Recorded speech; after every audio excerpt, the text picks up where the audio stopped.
The wind blew hard across the rocky ground of Tharos 3. The sky was dark with ash clouds, and the ground shook from time to time. Rafik stood near the edge of a small hill, watching the horizon. He was a quiet human man, living alone in a metal shelter built with his own hands. Years ago, he came to Tharos 3 as a technician.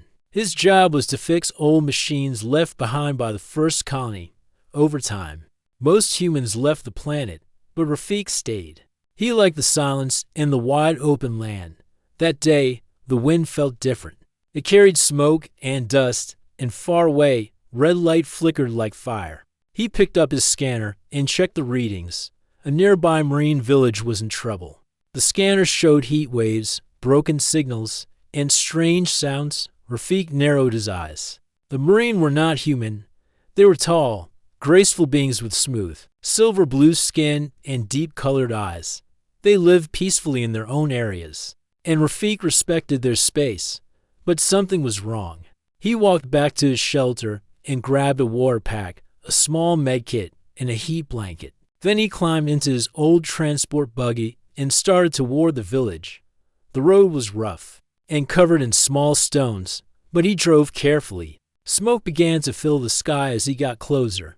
Broken trees and cracked ground showed the damage. Something big had happened, maybe a quake or a volcanic blast. The marine village was almost silent now, except for the soft crackling of small fires and the creaking of damaged homes. Rafik parked his buggy and walked slowly, calling out in a calm voice, "Is anyone here? I'm here to help." His voice echoed through the empty area. At first, there was no answer. Then he heard a faint sound. It was like a cough or a cry. He followed the noise and found a small marine child sitting near a collapsed wall. Her long silver hair was full of dust, and her eyes were wide with fear. Her hand was holding a broken toy made of crystal and wood. She looked no older than 10. Rafik knelt beside her. "It's okay, you're safe now," he said gently. The girl blinked and stared at him. She didn't speak, but she didn't move away either. Rafik opened his bag and gave her water. She drank slowly, still watching him. He wrapped the heat blanket round her small shoulders. Her fingers clutched the edge of it tightly. "Do you know where your family is?" Rafik asked softly. She shook her head. Her lips trembled, but she stayed quiet. Rafik sighed and looked around. The area was still dangerous. He couldn't leave her alone here. Carefully, he picked her up in his arms. She was light, and she didn't fight him. She rested her head against his shoulder and closed her eyes. He carried her back to the buggy and placed her inside gently. Back at his shelter, Rafik cleaned her wounds and gave her more food and water. She still didn't speak, but she followed him with her eyes. That night, she slept in the small guest room, wrapped in soft blankets. Rafik sat outside her door, just in case she needed him. The next morning, she stood in the doorway and watched him make tea. He smiled. "Would you like some?" he asked. She nodded. Her voice came quietly. "My name is Jared." Rafik turned. "Jared, that's a beautiful name. I'm Rafik. Nice to meet you." She sat at the table slowly. "Thank you for saving me," she said. Rafik looked at her kindly. "You don't need to thank me. You were alone. I only did what was right for them." Next few days, Jared stayed with him. They didn't speak much, but they shared small moments. Rafik showed her how to fix a broken light panel. She showed him how to make a marine leaf drink using herbs she found near the shelter. He told her stories of Earth. She told him about her people, how they sang to the stars before sleeping. One evening, while they watched the sunset over the red hills, Jared looked up at him. "Why did you help me?" she asked. Rafik thought for a moment. "Because no one should feel alone during hard times," he answered. "Not even someone from another world." She nodded. Her eyes were calm now. "I will remember this always." That night, a marine search group arrived at the shelter. They had been looking for survivors. When they saw Jared safe and unharmed, their leader bowed to Rafik with deep respect. "You have given our future queen safety," he said. Rafik was surprised. "Queen?" he asked. The leader explained that Jared was the daughter of a marine elder. Someday, she would lead her people. "You have done more than you know," the leader said. Jared stood before Rafik, her hands folded. "Will I see you again?" she asked. Rafik smiled softly. Maybe one day she stepped forward and held his hand. Her small fingers were cool and soft. "I will not forget you, Rafik," and then, with one last look, she followed her people into the glowing marine ship. Rafik stood outside, watching as the ship lifted into the sky. He stayed there until it disappeared behind the clouds. The wind was quiet now. The sky slowly cleared. Rafik turned and walked back to his shelter. Life would go on. But somewhere, out there, a little girl with silver skin and green eyes now carried his kindness in her heart. And she had promised not to forget. 20 years had passed on Tharos 3, and not much had changed for Rafik. He still lived in his small metal shelter at the edge of the Red Hills. The same dry winds blew over the ground. The sky still glowed a faint orange in the evenings. Time moved slowly on this quiet planet, and Rafik did not mind. He spent his days fixing old machines, taking care of the land around him, and watching the stars at night. He had no family nearby, but he did not feel sad. The silence of the planet gave him peace. Sometimes he would remember the little marine girl named Jera. He often wondered what happened to her. Was she safe? Was she happy? He never expected to find out. One morning, the wind became still. The birds that usually flew round his shelter went quiet. A low humming sound filled the air, like a soft song from the sky. Rafik stepped outside and looked up. In the distance, something large was moving through the clouds. A golden ship was slowly coming down, its surface shining in the sunlight. It was smooth and shaped like a long leaf. It landed gently near the open field in front of his home. Rafik watched with wide eyes as the ship opened. A soft blue light came from inside. A group of marine guards stepped out. They wore armor that looked like it was made from crystal and silk. Their eyes searched the area until one of them pointed toward Rafik. Then she appeared. A tall marine woman stepped out from the ship. Her silver blue skin glowed softly in the light. Her long silver hair was tied behind her back, and a royal cape flowed behind her. Her steps were calm and graceful. Her face was strong and beautiful, but her eyes held warmth. She stopped a few feet in front of him. The guard stood still behind her. Then she removed her face covering. Her green eyes looked into his, and a small smile appeared on her lips. "Rafik," she said. Rafik blinked. Her voice was soft, but sure. Something about her felt familiar. He took a slow step forward. "Jer," he asked. She nodded. "I told you I would not forget," she said. Rafik looked at her with surprise. "You were only a child then. Now look at you. You came back." Jer smiled wider now. "Yes, I came back because I wanted to see you again. I never forgot what you did for me. That day changed my life." The guards bowed their heads toward Rafik. He looked around, unsure of what to do. "You are a queen now," he said. Jer nodded. "I became queen last season after my mother stepped down. I wanted to rule with care. I wanted to build a kingdom where kindness is power." Rafik was quiet for a moment. He had never been part of something so great. His life had always been simple. He fixed things. He helped when needed. He never thought that a small act of kindness would bring a queen to his door. "You honored me by remembering," he said finally. "Jera, step closer. I came not just to visit. I want to invite you to my home above the clouds in the Sky Palace, where my people now live. I want you to see what your kindness helped create." Rafik looked at her. His heart felt full. "Are you sure? A human like me in a marine palace?" She raised her hand. "You are not just any human. You are the one who helped me when I was alone and afraid. Come with me. Let me show you what that moment has become." Rafik looked at his small home. It had been his world for many years, but something inside him said this was a journey he should take. He nodded slowly. "All right, I will come." Jera smiled again, this time with joy. She turned and led him toward the ship. The guards moved aside, and Rafik stepped onto the golden ramp inside. The ship was bright and calm.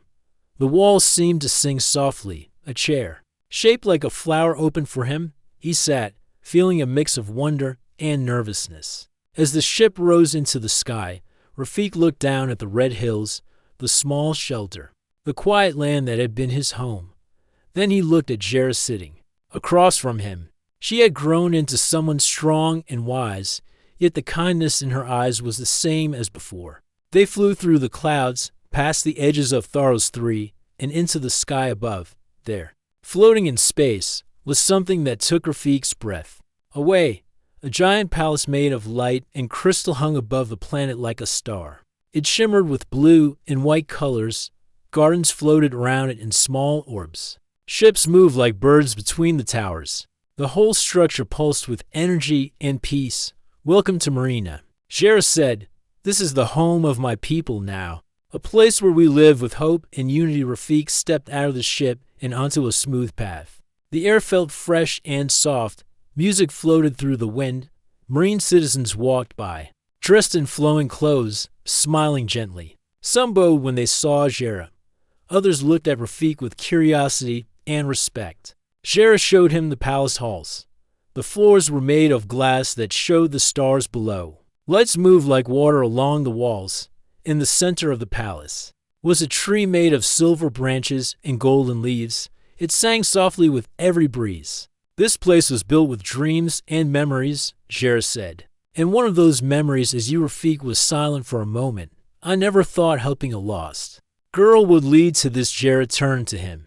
"That is what makes it special. It was not a grand act, but it was real. And it changed everything for me." Rafiq looked around the palace. He felt out of place, but also welcome. He realized that sometimes the smallest actions leave the biggest marks. He had given kindness without expecting anything. And now, standing in a palace above the sky, he saw how far that kindness had traveled. Rafiq stood inside the grand palace of Marina, still trying to understand everything around him. He had lived a quiet life on a dusty planet for many years, and now he was walking through shining halls floating above the clouds. The air inside the palace was light and full of sweet scents. Soft music came from hidden places in the walls. Everything felt calm, peaceful, and welcoming. Jera walked beside him, wearing a royal blue robe that flowed behind her like water. Her crown was simple but beautiful, made of twisted silver and blue crystals. Marine citizens bowed as she passed, but she gave them warm smiles and kind nods. She did not carry herself like someone above others. She moved like someone who respected all life around her. "You have not said much," Jera said, glancing at Rafiq with a gentle smile. "Are you surprised?" Rafiq gave a quiet laugh. "Surprised is a small word. I never thought I would see a place like this, not in my life. I promised to show you my world," she said, "and I wanted you to see how far one moment of kindness can travel." They reached a large window that opened to the stars. Floating gardens drifted outside, filled with glowing plants and long silver vines. The colors changed slowly, like a living painting. Jera motioned to a seat made of soft stone. "Come sit with me. Let me tell you the story of what happened after we said goodbye." Rafiq sat. Curious, Jera looked at the stars for a moment, then began. "After the day you saved me, the elders of my people brought me back to our old city. I was safe, but I was not the same child anymore. I had seen fear, I had seen loss, but I had also seen something rare. I had seen kindness without reason." She looked at Rafiq again. "That changed my heart. I began to ask questions. Why do we fear others? Why do we build walls instead of bridges? I studied hard. I trained with the wise ones. I told them that one day I would lead our people to a new future." Rafiq nodded. "You were strong even as a child. I saw it in your eyes. You just needed time to grow." Jera smiled again. "You were the first to speak to me with softness when my world had turned cold. That memory never left me. It was like a seed that grew over the years." They sat in silence for a few moments, the stars still shining outside. Then Jera stood. "There is more I want to show you," she said. "Come, this is not just a palace, it is a home for many." They walked through wide halls, where light moved like water under the floor. Children played with floating toys that followed their laughter. Artists painted with colors made of sound. Elders sat in gardens sharing stories with young ones. "This is the heart of Marina," Jera said. "We believe in learning and sharing. We believe in balance, not power over others, but peace among differences." Rafiq watched a group of young Marine drawing symbols in the air. "Your people seem happy and full of purpose." "They are," Jera said, "but it was not always like this. Many years ago, we were more closed. We stayed away from other races. We feared what we did not understand." Rafiq looked at her. But that has changed now, yes, she said. Because we remember the lesson of one quiet man who opened his door to a scared child. We build our new world on that lesson. Jera led him to a quiet room filled with glowing stones. Each stone floated gently, and a soft humming came from them. This is the memory room, she said. Each crystal here holds a moment, a real memory. That shaped our people's journey. She picked up a small crystal that glowed with a soft green light. This one holds my memory of you, she said. Would you like to see it? Rafik hesitated, then nodded. Zahra placed the crystal near his heart. A soft warmth spread through his chest. His eyes closed without effort. Suddenly, he was no longer in the room. He saw a younger version of himself walking through a smoky village. He saw a small girl hiding behind broken stone. He saw himself giving her water, wrapping her in a blanket, sitting beside her at night. He felt her fear, then her comfort, her small hand holding his in the dark. Then the vision faded, and he was back in the room. Rafik took a breath. It felt so real, like it just happened yesterday. Zahra placed the crystal back. We remember our past not to live in it, but to learn from it. That is our way. Later, they walked to a garden that floated above the palace. Soft wind moved the tall silver grass, and small birds with glowing wings flew nearby. Rafik sat on a bench made of smooth stone. Zahra sat beside him. I never thought my small act would mean this much, Rafik said. Zahra looked at him. Sometimes the smallest light is enough to guide someone out of darkness. She took out a small golden book and placed it in his hands. This is a gift that holds the stories of those who helped build our world. You are the first story in this book. Rafik opened it and saw drawings of him and young Zahra. The day they met, the moment he handed her water, the time he carried her to safety. You made me part of your history, he said quietly. No, Zahra said. You are part of our heart. They sat there, the stars above and the gardens around them. No words were needed for a while. Rafik felt something he hadn't felt in many years, not just peace, but purpose. He looked at Zahra and said, thank you for coming back, for remembering, for making something beautiful out of something so small. Zahra placed her hand over his gently. I came back because I promised I would, and I always keep my promises. The sky palace of Marina was filled with music, light, and peace for the first time in many years. Rafik felt like he was part of something greater each day. He learned more about the Marine people, their ways of living, and their dreams for the future. Zahra showed him places few visitors ever saw. Together, they walked through floating gardens, crystal libraries, and learning halls filled with young minds. Wherever they went, Zahra was treated with respect and love. But not everyone was happy with her guests. In the high meeting chamber, where the council of elders sat in a circle of light, quiet voices turned into whispers of concern. The elders were wise and calm, but they had lived through times when the Marine were more closed, more careful. The idea of a human visitor, one so close to the queen, was not something they all welcomed. Elder Faroon, the eldest of the council, looked around the room. His deep blue eyes showed no anger, only thought. We must speak about this human, he said in a calm voice. He walks freely through our halls. He dines with our queen. He is not one of us. How should we understand this? Elder Senna, a careful thinker and keeper of Marine traditions, leaned forward. Zahra respects him deeply. She speaks of him as a guide from her past still. Many among the citizens are curious, some are unsure. Another elder nodded. He has done nothing wrong, but the question remains, what place does a human have in Marine matters? There was no shouting, no arguing, only soft voices and thoughtful faces. That was the Marine way, but under the surface, concern was growing. Zahra was informed of the council's meeting. She was not angry. She understood their worries. In the evening, she walked through the crystal hallway and found Rafik looking out at the stars. He turned as she approached. You look tired, he said softly. She gave a small smile. The council had questions today, questions about you. Rafik lowered his eyes. I thought this might happen. I never meant to cause trouble. You have not caused trouble, Zahra said. But your presence has made many think deeply, and when minds begin to think in new ways, there's always a little fear. Rafik nodded. I understand. I'm not Marine. I don't speak your language well. I don't know your laws or your past. The way your people do. I'm just a visitor. Jera looked at him with gentle eyes. You are not just a visitor, you are a part of what helped shape my path. But I must also lead with balance. If the people do not understand, then it is my duty to help them see. Not only with their eyes, but with their hearts. She invited him to attend the next council meeting as her guest. Rafik agreed, though he felt nervous. He was not a speaker or a leader. He was just a man who once helped a child. The next day, he stood in the center of the high chamber. The council sat in a circle of silver chairs. Jera sat at his side, calm and proud. Rafik took a breath and stepped forward. I am Rafik, he said, his voice steady but soft. I lived alone for many years on Tharos 3. I helped when I could. I did not come here to change anything. I only came because someone remembered me with kindness, and I wanted to see the person she became. He looked around the room. The elders listened closely. I know I am different. I know I come from a far place with a different way of life. But I also know this: all living beings feel fear, all living beings feel hope.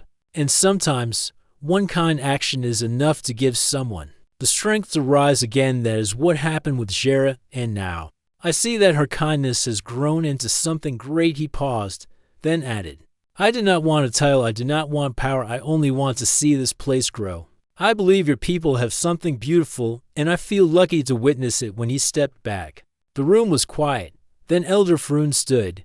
You speak not with power, but with truth, the elder said. And that is a strength we often forget. Jera stood as well. The lesson of Rafik is not only about the past, it is about what we choose to value, what we choose to remember. We speak of unity, but unity begins with trust. That day, the council did not make a quick decision, but they agreed to allow Rafik to stay as a guest of peace and learning.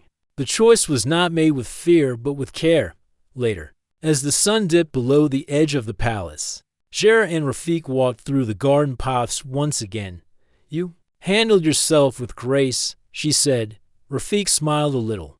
I was more afraid than I looked. She laughed gently. Even a queen gets afraid sometimes. The difference is we speak with honesty, not pride. They stopped near the tree of stars, a tall plant that sparkled in the evening light. Jera looked up at it. My people will take time to accept new ideas, but I believe they will one day. They will remember this moment as the time we opened our doors a little wider. Rafik placed his hand on the tree's smooth bark. Thank you for letting me be part of this. Jera turned to him. Thank you for being the kind of person who never asks for anything in return. That is rare. And that is what makes this story worth remembering. They stood together under the soft light of the stars. The sky was wide, the palace peaceful. Change had begun, not through force or fear, but through truth and quiet courage. And in the heart of it all was a memory, a single act of kindness that had traveled farther than either of them had ever imagined.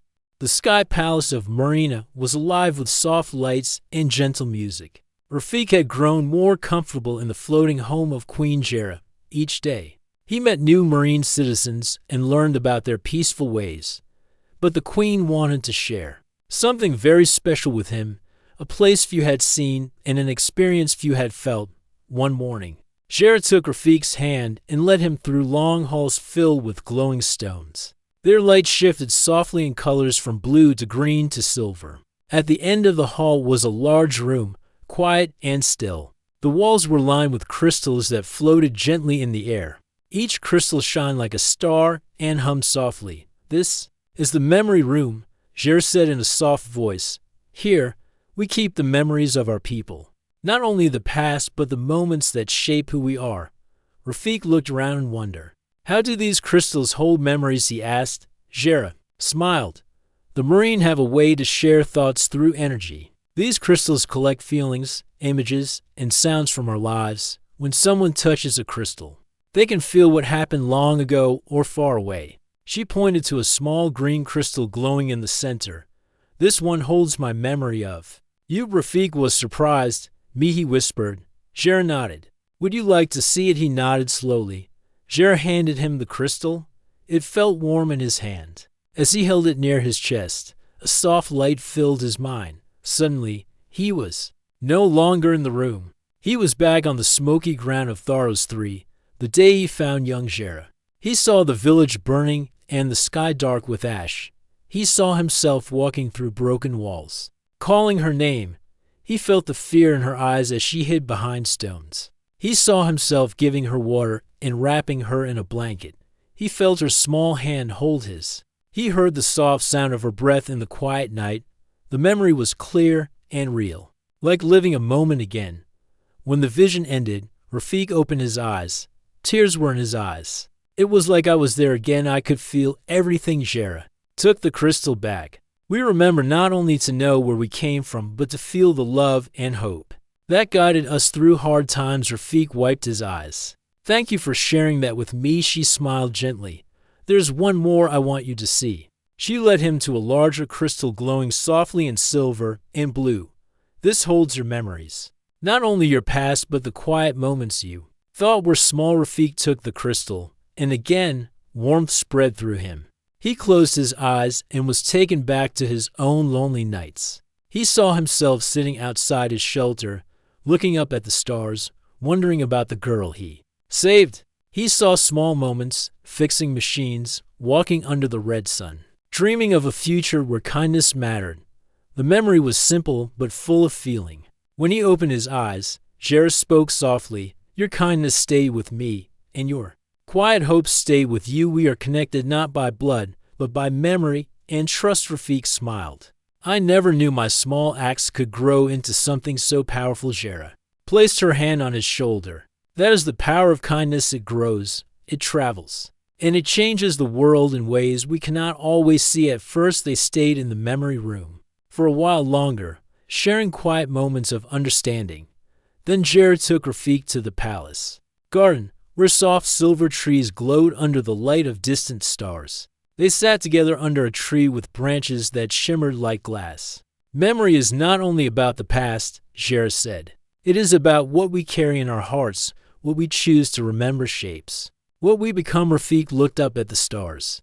I never thought I would find a family so far from home. Jera smiled. Family is not only those we are born to, it is those who hold our memories and our kindness close. The quiet night wrapped around them like a gentle blanket. The stars shone bright, and the palace hummed softly with life. In that moment, Rafik felt peace. He knew that the journey they shared was only beginning. The memory of a small girl saved in the ash had grown into a queen who would lead with kindness. And he was part of that story. The Sky Palace shone bright against the dark space around Tharos 3. Rafik had grown used to the peaceful life there. He enjoyed walking through the gardens and learning about marine culture.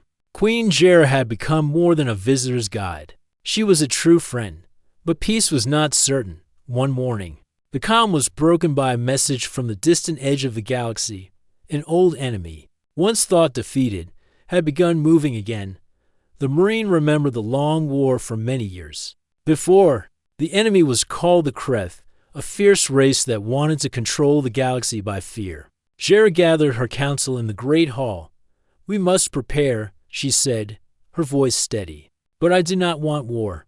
We must find another way. The elders agreed to send diplomats to talk to the Kreth leaders. It was a chance for peace. Jera asked Rafik to join the team. Your wisdom and kindness are needed, she said. You see the world in ways we sometimes forget. Rafik felt nervous. He was not a leader or a warrior, but he trusted Jera and wanted to help. I will go, he said simply. The Marine ship carrying the group moved quickly through space toward the Kreth's homeworld. As they approached, Rafik saw dark, stormy clouds covering the planet. It looked harsh and cold, very different from peaceful Marina. In the great hall of the Kreth leaders, cold eyes watched Rafik and his companions. The Kreth were tall and strong, with tough skin and sharp features. Their voices were low and serious. Jera spoke first. We come with a wish for peace. We remember the pain of war and want to build a future without fear. The Kreth leader, a large figure named Varku, listened carefully. Peace is easy to say, but trust is harder. Why should we believe you now after so many battles? Rafik stepped forward. I am a human. I am not a Marine or a Kreth.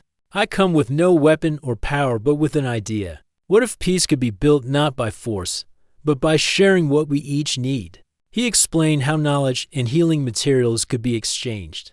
Marine had medicines that could help heal wounds, while Kreth had technology for building strong defenses. Varku looked surprised. No one had suggested such a trade before. Your idea is simple but wise. It may help both sides. Jera smiled. Let us try this way. Let kindness be our guide. Over the next days, negotiations continued. Rafiq's calm and honest voice helped ease tension. Slowly, the Kreth began to see a future where war was not the only answer. When the talks ended, a new agreement was made. Both sides would work together to share knowledge and heal old wounds. The Marine and the Kreth would try peace first, back. In Marina, Jera thanked Rafiq. You helped bring hope when many had given up. Rafiq smiled. I only spoke what I believed. Sometimes, all it takes is one small step. Jera looked at him with respect. Your kindness is stronger than any weapon. You remind us that peace is possible. That night, as Rafiq walked through the gardens under the stars, he felt a deep sense of purpose. The child he once saved had grown into a queen who ruled with wisdom, and together, they had helped change the course of many lives. The golden sun of Tharos III was setting when Rafiq stood outside the great sky palace.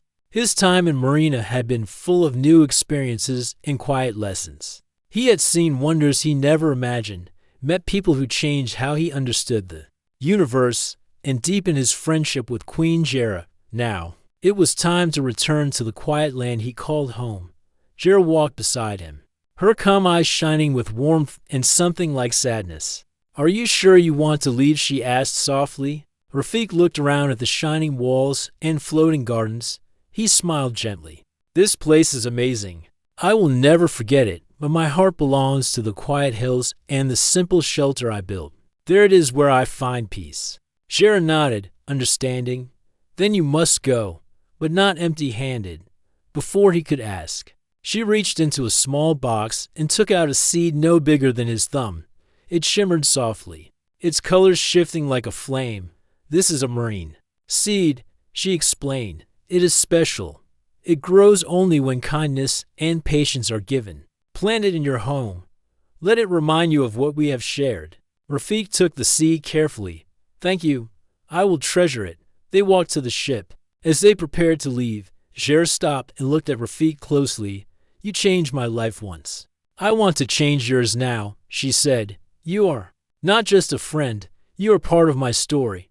Rafiq smiled, feeling the weight and beauty of her words. The ship lifted off and soared through the sky. Rafiq watched Marina's glowing towers fade into the distance. Soon, they flew back down to the red hills of Tharos III. When they landed near his shelter, the wind was soft and the sky was painted with pink and orange hues. Rafiq stepped down and held the marine seed in his hand. Jera smiled. This is not goodbye, it is a new beginning. Over the next days, Rafiq planted the seed outside his shelter. He watered it carefully and watched as it slowly grew. The vine that emerged was unlike any other on the planet. Its leaves glowed faintly, and soft light moved along its branches. Neighbors who came by noticed the strange plant and asked about it. Rafiq told them the story of the queen and the kindness that started it all. The vine grew stronger with each day, wrapping gently around his porch like a gentle embrace. At night, Rafiq looked up at the stars. Somewhere far above, he knew Queen Jera was watching too. He felt a deep connection between their worlds, built on kindness, memory, and hoped out life on Tharos III continued quietly. But for Rafiq, everything had changed. The small act of saving a frightened child had led to a friendship that crossed worlds and shaped the future of many. And he knew, no matter where he was, kindness would always light the way. The end.